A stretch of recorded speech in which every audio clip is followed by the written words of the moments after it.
Welcome to Nova Society. Today I'm diving into Donald Trump and Kiyosaki, why we want you to be rich. I crafted this video specifically for you to uncover their secrets behind their wealth building strategies.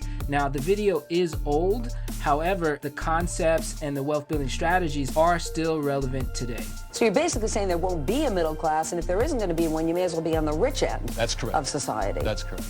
Absolutely. And what most financial books say to you is live below your means. Don't have a cappuccino.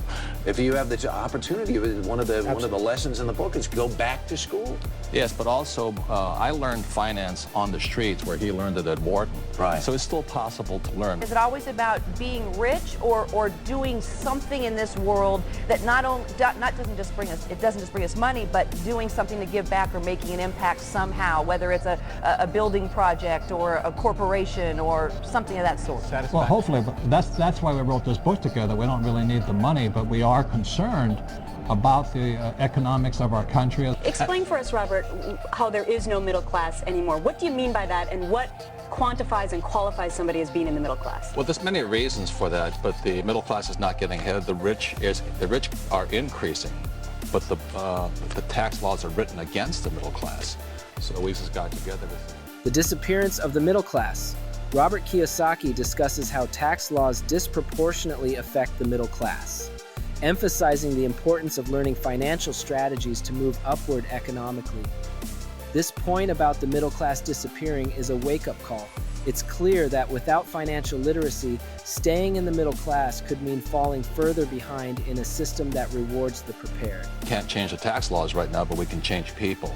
So we'd rather teach you how we got rich so that other people can move up rather than move down. Mr. Donald Trump and Robert Kiyosaki.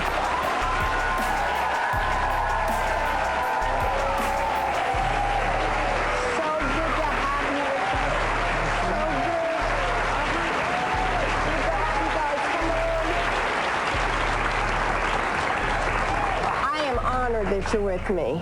So somebody just starting out, this whole craze about using your own realtor, going to Staples and finding these kits online and somehow saving yourself some money, you could lose money in the end? Well, you could, but if you did that, I would still recommend you get a real estate attorney to check over the transaction. You could probably save a few dollars that way. But it is a legal transaction, and you got to be very careful, because if it's your primary residence, you don't want to be evicted in the middle of the night. We're back. Donald Trump and Robert Kiyosaki define rich.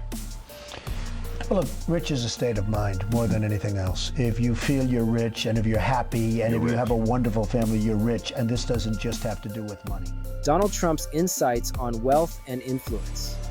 Donald Trump shares his perspective on wealth being a state of mind and influence being critical in business and politics.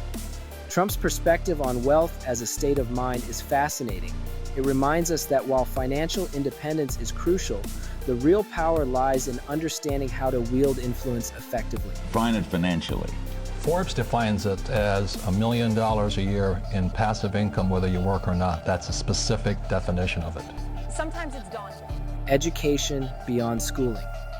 Robert Kiyosaki challenges traditional education by highlighting how real-world experience often surpasses classroom learning in value. This critique of formal education resonates deeply.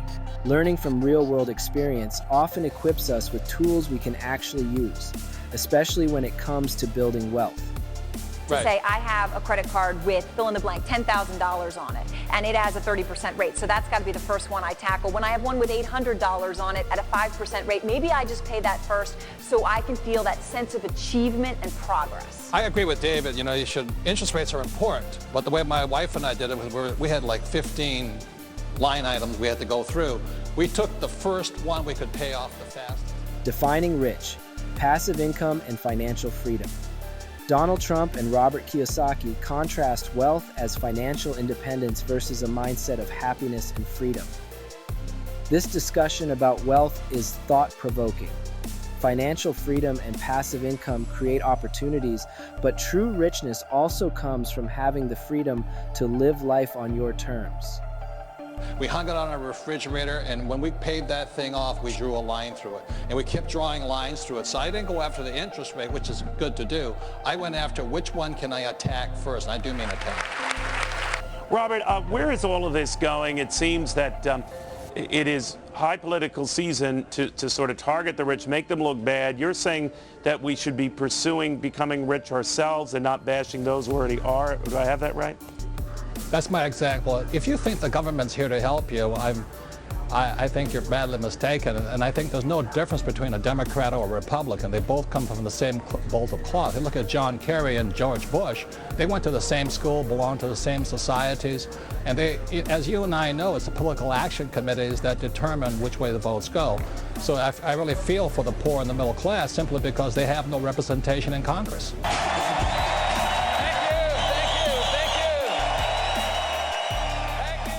Tackling debt strategically. Robert Kiyosaki highlights the psychological benefits of quick wins when tackling debt, focusing on motivation over strictly high-interest repayments. This approach to debt repayment is both practical and motivating. Focusing on quick wins builds the confidence and momentum needed to tackle larger challenges.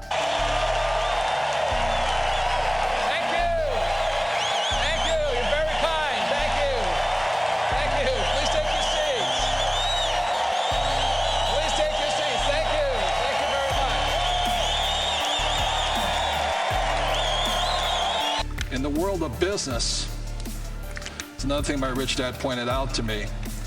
In the world of business, there are 4 types of people.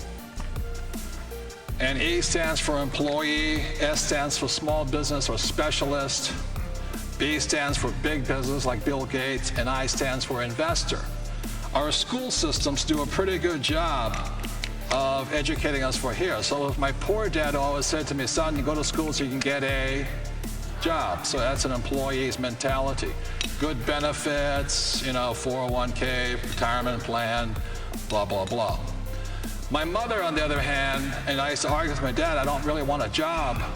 And my mother would say, don't argue with your dad. I said, I don't want a job. I want to be independent. She says, why? I said, Mom, I want to be rich. My mother was a registered nurse. So she said to me, she said, son, the richest people I know are doctors. I said, yeah. So you should go to medical school and become a doctor, a specialist.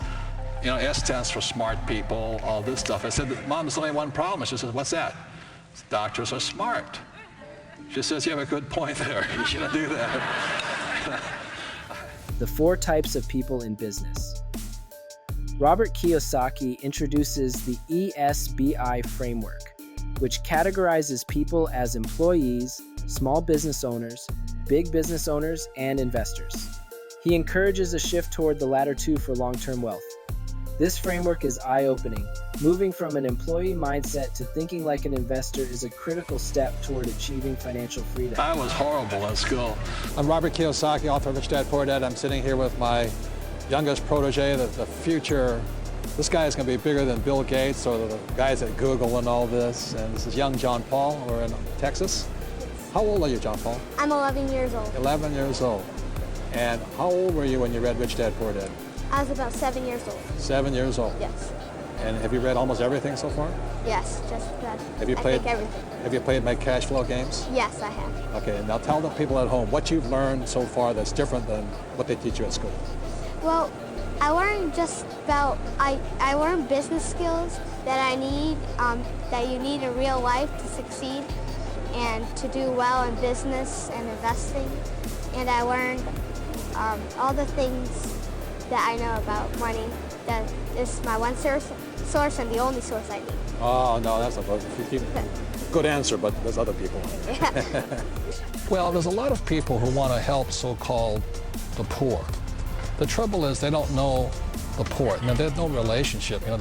I live in Arizona, Phoenix, and the people come from Scottsdale in their $3 million mansions, and they're trying to relate to a kid who can't get dental work done, or they don't have any food on the table. Well, my idea of working with the Boys and Girls Club is that let those people solve their own problems. Oh no, he does not solve our problems. In fact, he jokes with me that I'm not here to solve your problems, Trina. You solve your own problems. He came up with a game called Cash Flow. that teaches real-life lessons to kids, how to manage a budget, how to invest. It seems to resonate with the younger set. You bought 1,500. No, you bought 150. How much is worth? When we met, I didn't have any money, and without her, I would never have completed a lot of my work because she was she is the strength behind me. And I fell back on her many times. I know she didn't marry me for my money, but she has really earned the right. She has her own corporation. She has her own accounts. I mean, she doesn't need... Kim Kiyosaki on financial independence in relationships. Kim Kiyosaki shares her experience of becoming financially independent and how it transformed her relationship with Robert. Kim's story is inspiring. Financial independence doesn't just empower individuals. It creates stronger relationships built on mutual respect and partnership. Me to take care of her. And I think that's really the freedom of the whole thing here. I think that's what her message is. It's so true, because when I really understood investing and understood how to make my money work for me, one of the greatest gifts is I no longer needed Robert. And he didn't want me to need him.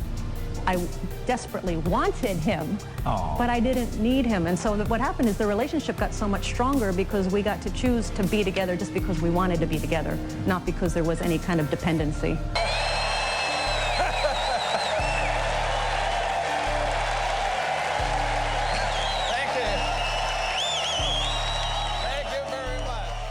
What are your thoughts by the insights shared by Robert, Kim, and Donald? Let me know in the comments which idea resonated most with you. I'd love to hear how you're actually applying these lessons into your own life. Until next time, peace.